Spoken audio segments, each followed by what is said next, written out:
Hi, I'm Stacy Hart, Borough Councillor for Hatch Warren and Beggarwood Ward. So I'm making this video to explain and expand on my vote from Thursday's full council meeting. That was the 16th of October 2025. I did my best to explain my reasoning in the chamber, but we get a 3-minute time limit and I have a lot to say usually, so I end up babbling like a rabid cockatoo. I've included the text that I read from in the chamber that night in the video description, so you can simply read it if this video is way too long, and you can watch the YouTube recording of the entire meeting from Thursday with my speech and everyone else's on the council's YouTube channel. This video addresses a couple of questions that I've had since Thursday. There's a lot of feeling running high on this one, and it's perfectly right that people should ask questions. It confirms and underlines what I managed to secure for the community with my speech on Thursday. And when scribbling notes for this, I also ended up questioning the nature of what proper representation means to different people. So we're going to go on a journey. And apologies if it's a lengthy one or if it covers any basics that you already know, but I wanted this to make sense for anyone watching. So first of all, I want to be clear on the text and the purpose of Thursday's motion, because a few people have questioned why I and the councillors who voted against the motion voted for a pitch and putt to go on Down Grange, and we didn't. That is absolutely not the case. As with any other project, whether it's housing or a solar farm or a new shopping centre, the pitch and putt will go through the planning application process. There will be a forensically detailed application put in, all of the in-depth design specs, everything laid out to the centimetre, the environmental impacts, health and safety, risk assessments, yada yada. And that will go to the Development Control Committee to decide whether or not the pitch and putt goes ahead, but we're not quite there yet in the process. So on Thursday at full council, there were a few different items that focused on this project. One was a petition brought by members of the public for debate. As has been widely reported, that petition has over 6,000 signatures. The rules state that anybody in Basingstoke-and-Deane who wants to bring a petition to full council can do so when you get past 4,000 residents signing it. There was a point of order brought because officers had scrubbed the petition, meaning they go through it to make sure all the signatories are legit, which is something they do with every petition, just to make sure there's no fraud. And they cut it down by about a third, just removing people who don't live in Basingstoke-and-Deane. They don't live near the borough. It's possible officers could have scrubbed it further, but they stopped at the point where it was under the limit because that was all they needed. However, the mayor has discretionary power to allow a petition to be presented anyway, which he did.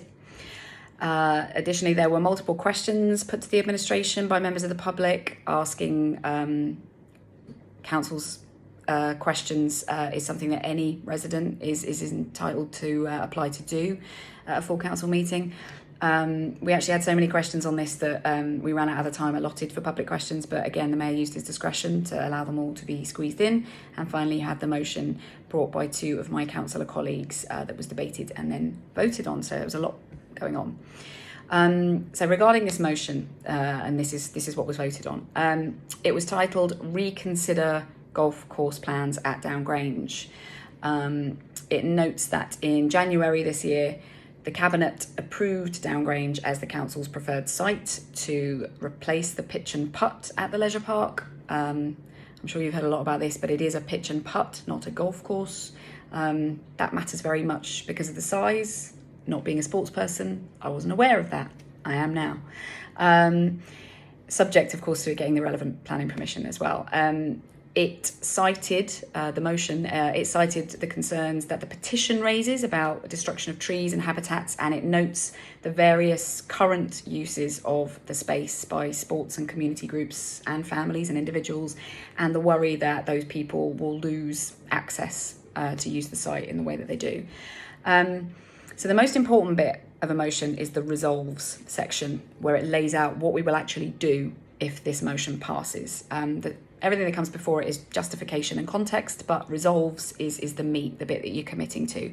So I will take that point by point. Point one asked that the Cabinet go back and reconsider its decision to progress plans on the pitch and putt because of how strongly people feel about it.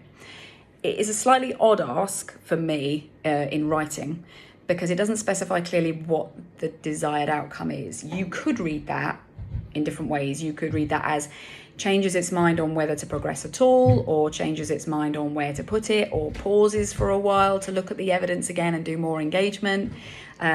Based on the discussion on Thursday, I think it's veering towards the latter, but I am naturally a bit leery of anything that could be interpreted differently in hindsight or by different people. But essentially, it wants Cabinet to redo some or all of the work that got us to this point because of strength of feeling. So let's talk about that. This is an interesting sidebar I might waffle about for a little while, because I actually think it goes to the heart of a question around a councillor's role, and maybe some of it that we interpret slightly differently between us all, but maybe you're unaware that we do. So as a councillor, you are elected by your ward residents to represent them to the best of your ability. So of course it's vital to read their emails and take their calls and engage, so you can take the temperature of public feeling on any issue, learn about issues you don't know about.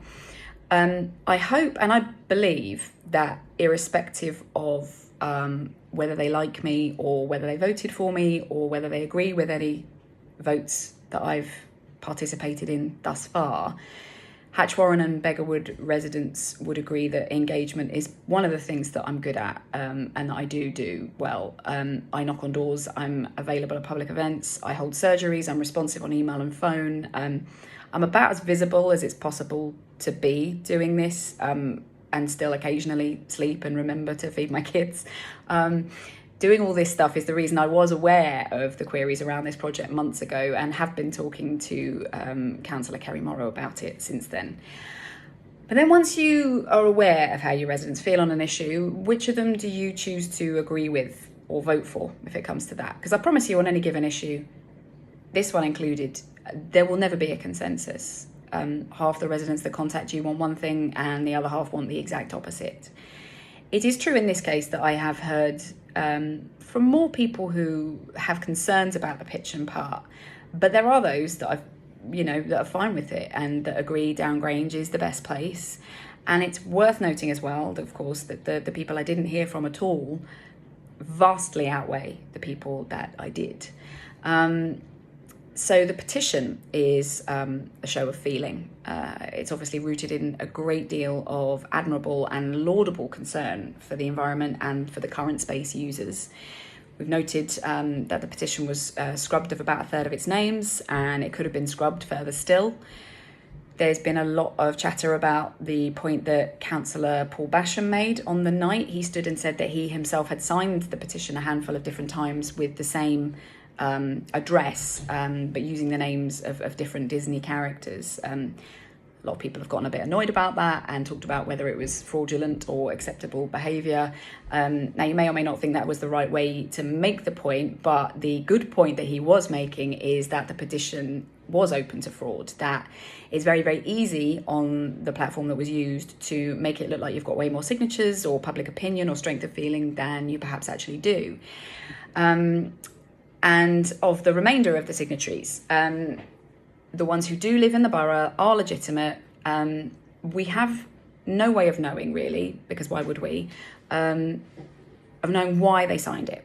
And that matters in this case, because, as was pointed out several times on Thursday, the very, very understandable passion that the author clearly has leads to some claims and some language in the petition wording that are not the case in the plans. If you look at them, the very title talks about the destruction of Down Grange, and whether or not you think this plan is a good idea, it's a far cry to look at the changes proposed to one area and talk about the destruction of the whole thing. Similarly, the talk about uprooting ancient trees and destruction of biodiversity and habitats, it's just not the case. Not one single tree is going to be uprooted as a result of this. And the only green space that will be touched is a grass monoculture currently, which, if you're not a biodiversity expert, which I'm not, means that the area in question doesn't have any particular great biodiversity value or habitat value. So of the people who, are left on the petition once you scrub everyone else out, how much of that strength of feeling demonstrated has been based on these images of this beautiful space and its ancient trees being ripped up for an exclusionary golf course and car park. Apologies if all of that feels a little bit off topic, but I raise it because if a motion asks that we consider strength of feeling, it's quite important that we have an accurate idea on what that strength is, I think. And if we can even know that, and I mean, petition quibbling aside, this clearly is a very, very dear issue to very, very many people. Is it our role to always vote for what the most passionate group of voices is asking for, or the loudest group of voices is asking for? Or when we elect someone, are we saying, I put my cross in that box for you because I'm trusting you to weigh all of the information and make that decision on my behalf? I don't know the answer to that question. I really don't. But it's something I've considered over the last few days out of necessity, because it goes to the heart of some of the comments that I've received since Thursday.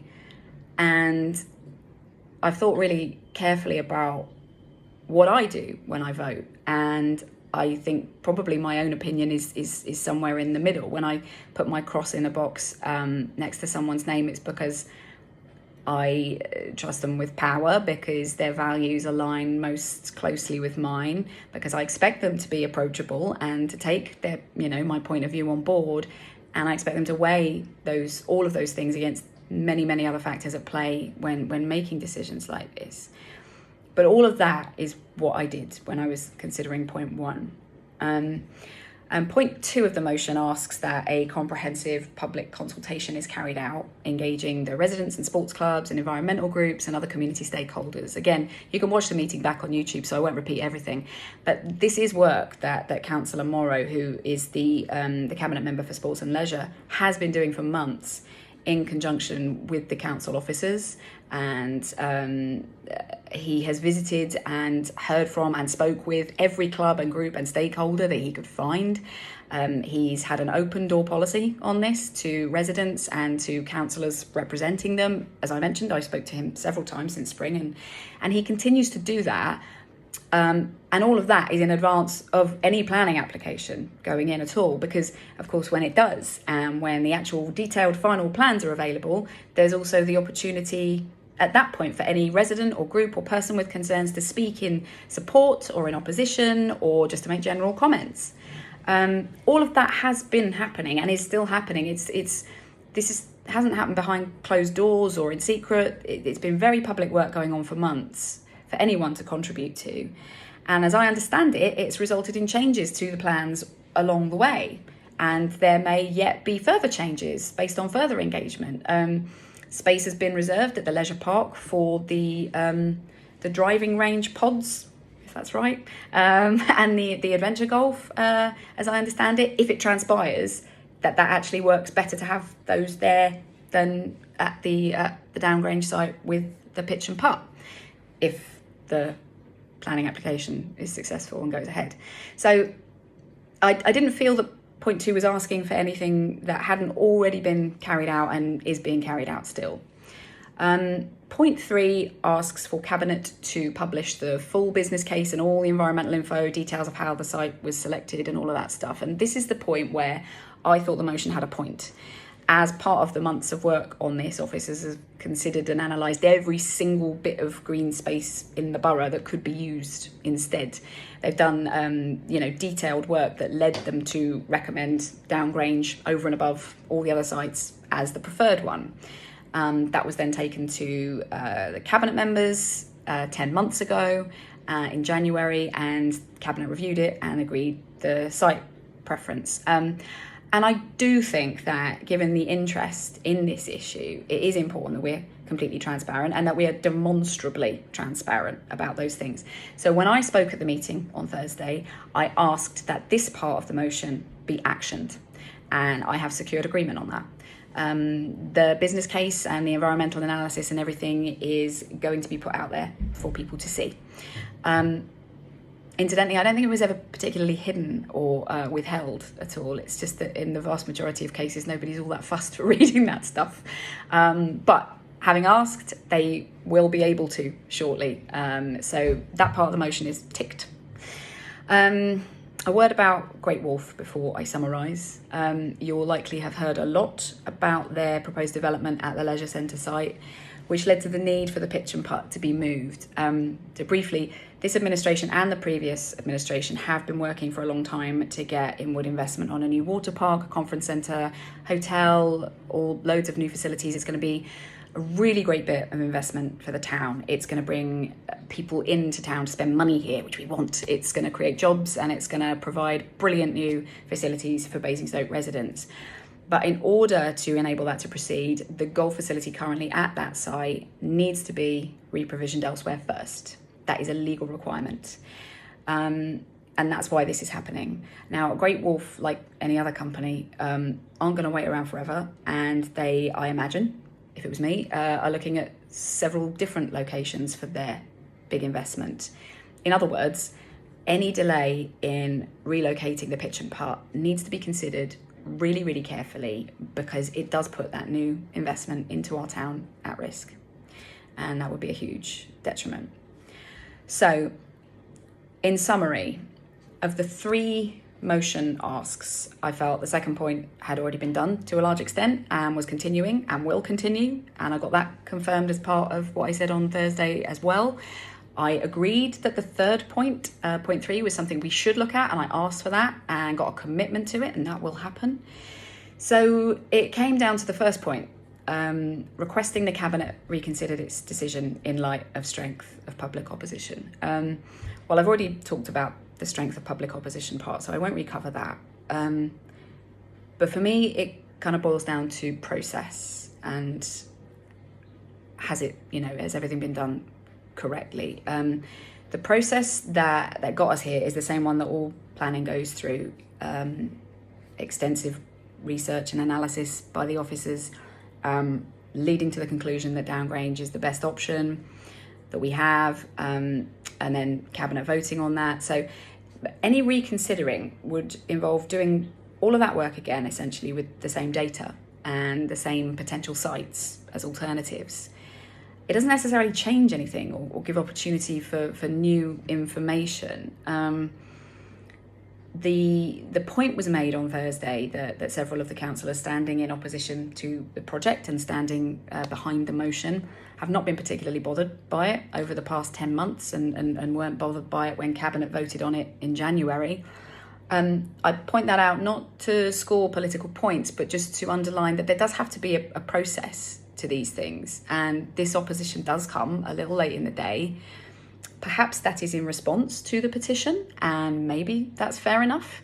But I honestly don't know what elements of this they want to redo or have reconsidered, other than anything new that comes up in the ongoing consultation, work with the users of the space and anyone that wants to approach Cllr Morrow about it. What other elements of it they want to redo that will change anything? There aren't any steps that have been skipped here that will make the preferred site calculation come out any differently. What's left is mitigation and how can we make the best possible job of it, for everyone. So what we're left with essentially is, on one hand, the administration saying we believe we can make this work in that space in a way that all users of the space currently get to use it pretty much as they do now, without that use of access being taken away from them. And some of the users believing that that's not possible and saying that isn't the case.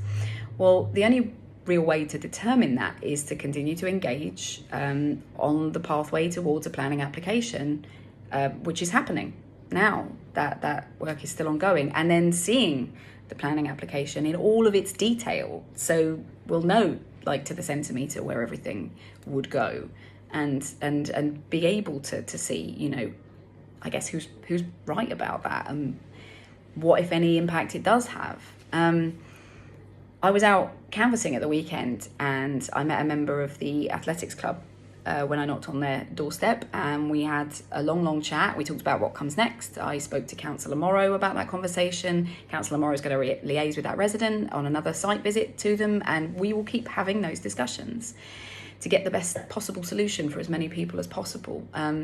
And, you know, as I said, the resultant application will be thoroughly reviewed by the Development Control Committee. There's nothing in the motion that can happen between now and DC committee that either hasn't happened already or isn't happening or going to happen, as with the business case information being released. So there's no practical benefit to a pause that I could see, and certainly not one that was open-ended, with no idea of how long we're talking about, how long was an acceptable pause, and not one that outweighs the risk to the investment that it potentially poses. And that was the decision I came to. I understand that not everyone will agree with that, and that's absolutely fine. My aim isn't to try and get everyone in the world to agree with me, but hopefully this at least explains the thought process in a way that makes sense, and maybe in a way that, you know, gives the nonsense to the suggestion that was later made on Thursday that I was somehow whipped into voting the way that I did. If you heard a mad howling noise at any point on Thursday evening, it was probably the collective sounds of my mum, my former teachers, my other half, and probably Councillor Harvey as well, cackling wildly at the idea that I ever do anything just because I'm told to. Yeah, I mean, that's about the size of it. If any residents have further questions following this, I'm happy to answer them. You are welcome to drop me an email. My apologies for the length of this. Well done if you got this far. But again, as I said on Thursday, I have always promised to be a representative that makes the best decision I can based on the evidence, and then is honest and open about my reasoning.